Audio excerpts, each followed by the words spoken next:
डाकनी शिक्षालय में आप सभी का स्वागत है। प्रस्तुत है हिंदी साहित्य का दूसरा इतिहास डॉक्टर बच्चन सिंह की पुस्तक से। नाटक प्रगति और प्रयोग। नाटक प्रगति और प्रयोग।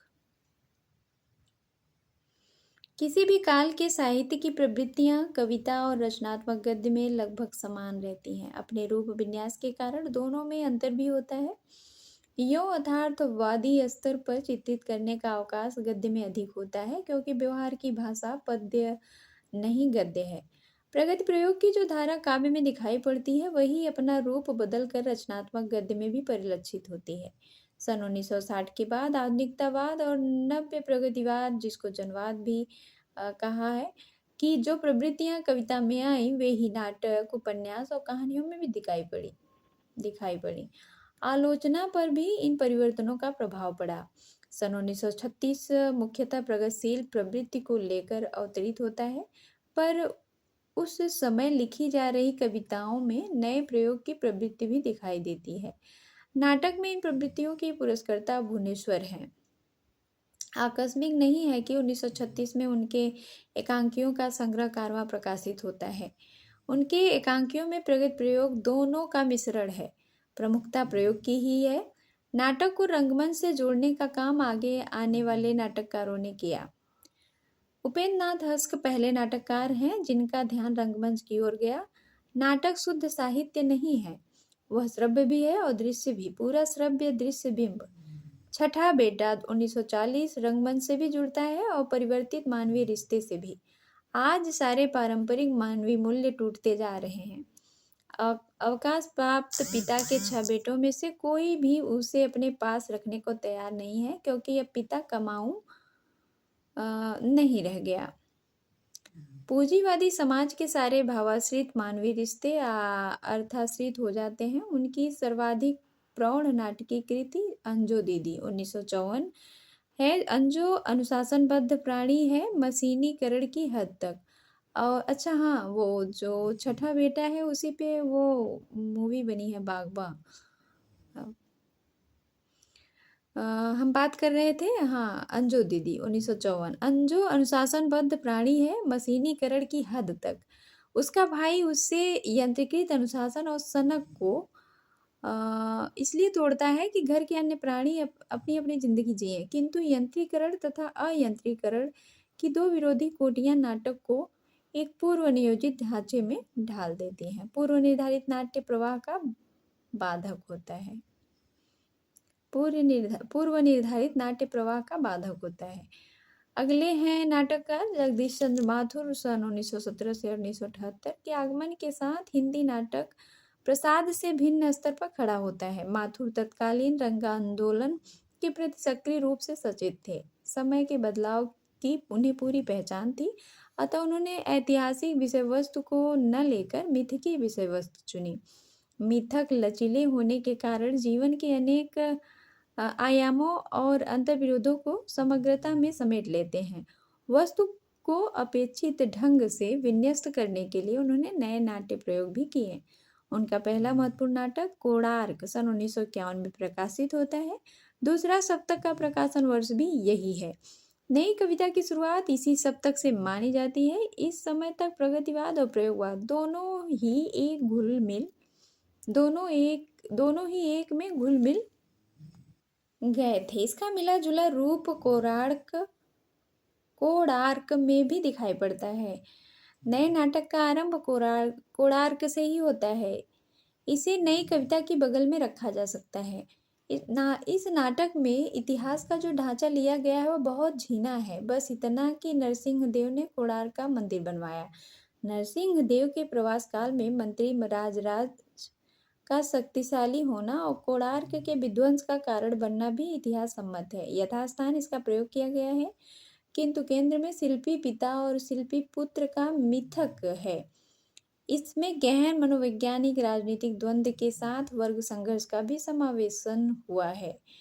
इनसे नाट्य में गहरा तनाव पैदा होता है और एक प्रभावशाली नाट्य बिंब की सृष्टि होती है, अर्थात टेंशन होता है। इनमें 3 प्रकार के द्वंद्वों का समाकलन है: सर्जना और विध्वंस का द्वंद्व, नई पीढ़ी पुरानी पीढ़ी का द्वंद्व और राजसत्ता तथा जनसत्ता का द्वंद्व।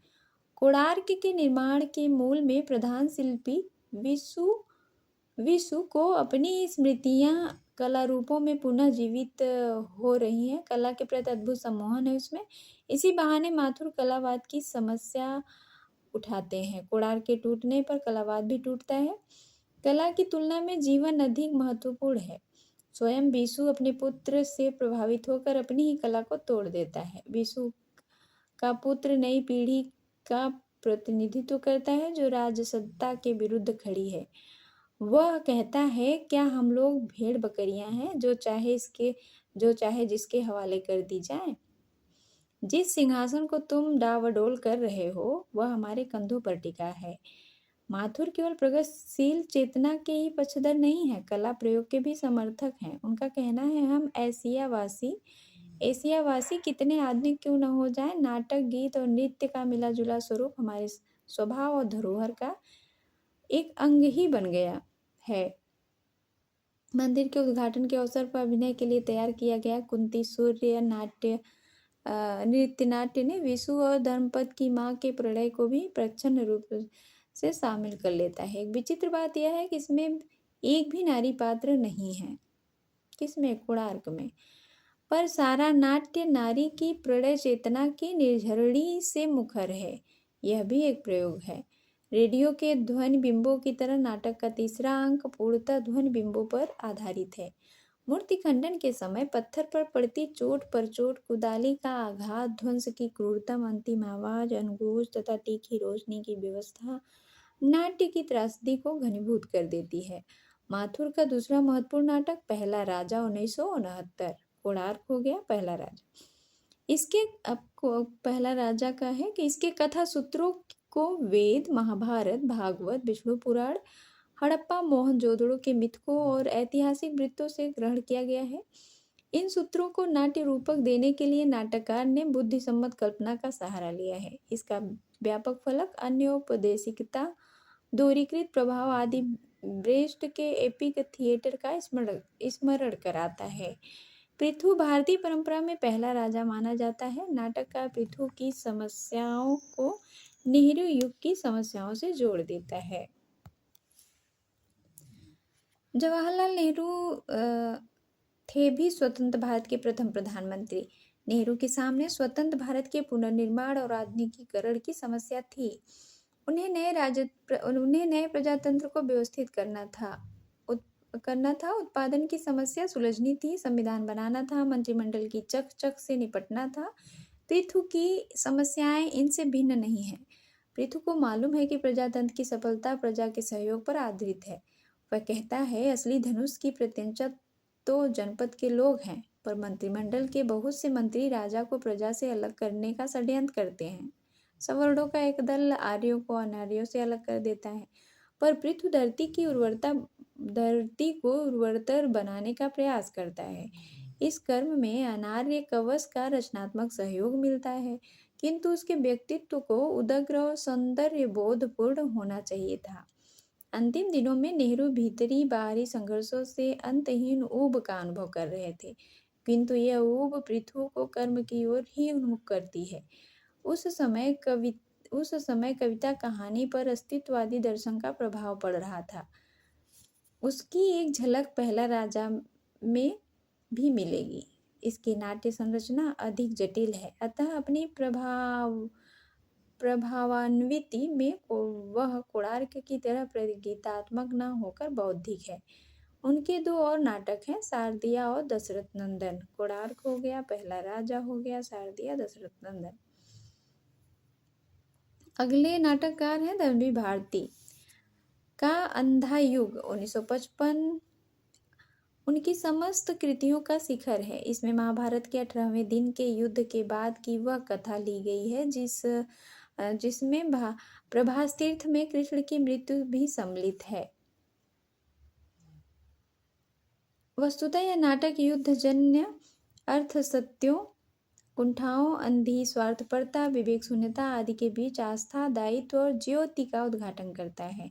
अंधों के माध्यम से यह ज्योति नाट्य है। यह विचित्र युद्ध था, किसी की भी जय नहीं हुई, विजय केवल अंधेपन की होती है। शुभ और कोमल पराजित होते हैं। विजय केवल अंधेपन की होती है, शुभ और कोमल पराजित होते हैं। सभी युद्धों की यही परिणति है। इसमें ईश्वर की भी मृत्यु होती है, उसका स्थान व्यक्ति का उत्तरदायित्व लेता है। इस गीत नाट्य की रचना के मूल प्रेरक हैं पाश्चात्य महायुद्ध और भारत पाक युद्ध, अस्तित्ववादी, व्यक्तिवादी और शास्त्रीय दायित्व।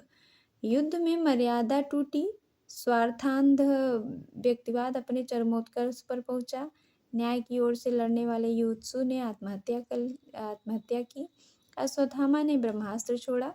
इस नाटक का अंतर्विरोध यह है कि इसमें एक और धृतराष्ट्र के माध्यम से वैयक्तिकता का विकृत रूप प्रस्तुत किया गया है, दूसरी ओर उसे दायित्व से जोड़कर नए मूल्य के रूप में प्रतिष्ठित किया गया है। धृतराष्ट्र कहता है कि आज मुझे भान हुआ, मेरी वैयक्तिकताओं के बाहर भी सत्य हुआ करता है।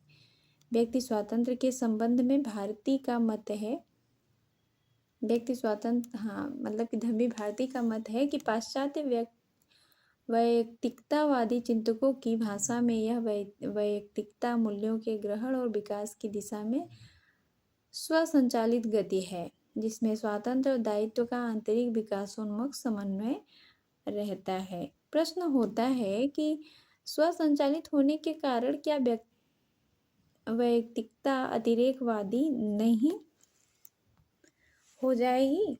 क्या ऐसा उपग्रह है जिसमें स्वातंत्र्य और दायित्व के खंड अपने आप संयुक्त हो उठेंगे? सामाजिक विवेक के अभाव में स्वतंत्र धृतराष्ट्र या फांसीवाद में बदल जाएगा। कहना न होगा कि नए दायित्व बोध को अनपेक्षित ढंग से दूर खींचा गया है। इस दोष के बावजूद अंधा युग समकालीन समस्याओं को रचनात्मक स्तर पर उठाता है। भारती ने इसमें कई प्रकार के नाट्य तत्वों का प्रयोग किया है। कोरस तो इसका प्राण है। अपनी धीमी संतुलित लय में गायक युद्धजन्य विकृतियों, चरित्रों और मनोदशा को हल्के दार्शनिक रंग में प्रस्तुत करते हैं। गीत नाट्यों की सफलता बहुत कुछ टोन के उतार चढ़ाव और लघुता दीर्घता पर निर्भर करती है। इसी से विभिन्न चरित्रों की स्थितियों, क्रिया व्यापारों, द्वंद्वात्मक मानसिकताओं का अभिलेख तैयार होता है और इसी से नाटक अभिनीत होता है।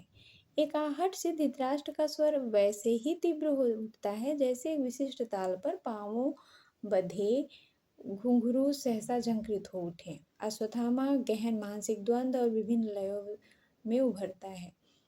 दुष्यंत कुमार का गीत नाट्य। अब अगले हैं कवि हैं अगले नाटककार हैं दुष्यंत कुमार। ये अभी तक मैंने जितने लोगों को पढ़ा ये सब गीत नाट्यकार ही हैं। दुष्यंत कुमार का गीत नाट्य एक कंठ विष पाई की विषय वस्तु युद्ध विरोधी है।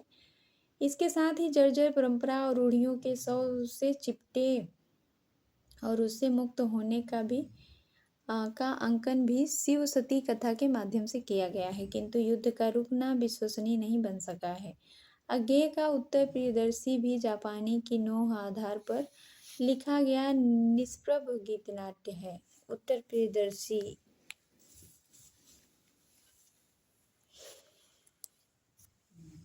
भी जापानी के नोह के आधार पर लिखा गया निष्प्रभ गीत नाट्य है। सिद्धनाथ के सृष्टि की सांझ और अन्य नाटक में कई लघु गीत नाट्य संग्रहित हैं।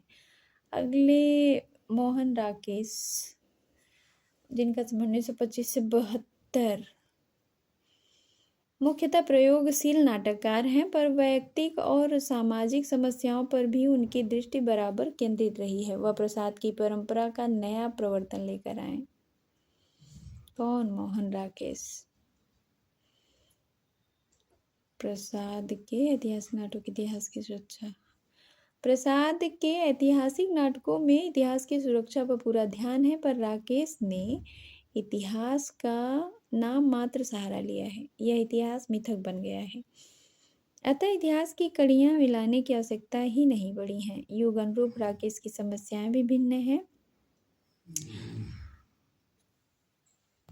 नाटकीयता की दृष्टि से राकेश प्रसाद को काफ़ी पीछे छोड़ देते हैं। व्यक्तित्व के समावेश के कारण राकेश के नाटकों में मोहन तत्व आ गया है। आषाढ़ का एक दिन, 1958, लहरों के राजहंस, 1963 मिटकी नाटक हैं तो आधे अधूरे 1969 सामाजिक और समस्या मूलक नाटक है।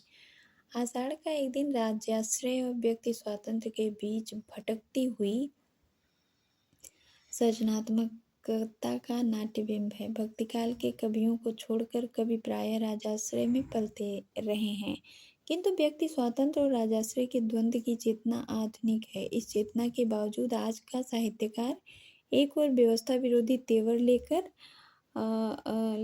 चलता है तो दूसरी ओर व्यवस्था का तौग भी पहनता है। कालिदास कहता है, मैं